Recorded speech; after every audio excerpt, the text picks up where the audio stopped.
A lot of lunchboxes are not supposed to be machine washed, but people like myself do it anyway. The problem is that after machine washing my lunchbox, it still isn't 100% clean. It's just less dirty and gross. I'm a germaphobe, so I want my lunchbox that often collects germs, bacteria, dirt, and other things to be as clean as possible. Today I'm going to show you how to make a soft-sided lunchbox that you can quickly and thoroughly wash and dry for a very clean lunchbox. Starting off, I'm going to cut my fabric pieces for the outside shell. I know what my dimensions are, therefore, I'm going to add 1/2 inch to each piece to allow for sewing. Then, I sew all my pieces together to shape my lunchbox. I grab my zipper and install the pull and sear the ends so it doesn't fray.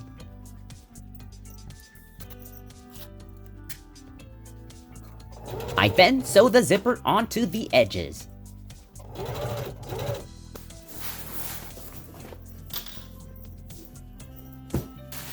Then, I cut my line of fabric for the inside and sew the pieces together.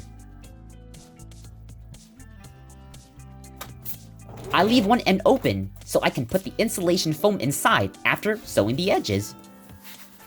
The insulation I am using is polyethylene foam. I sew it all together and voila! We have ourselves a removable insulated liner. Next, to attach our liner, we are going to use hook and loop, commonly known as Velcro, which is the brand name, not the actual name of the product. I sew each hook and loop attachment to the top edges on the inside of the outer shell. Then, I do the same to the liner, except I do it on the outside. Up next, straps.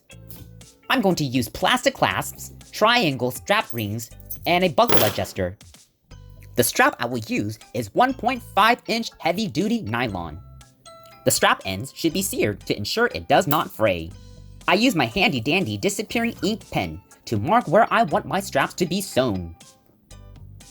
I sew it all up.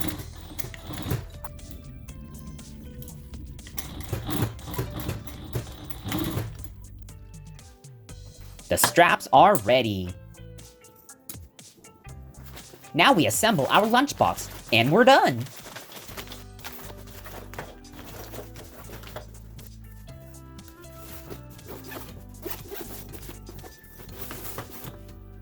When the time comes and our lunchbox is filthy, just throw it in the washing machine and dryer. No more only semi-clean lunchboxes! Woo woo! Lunchboxes that are still dirty after washing. Solved! You kidding or are you for real?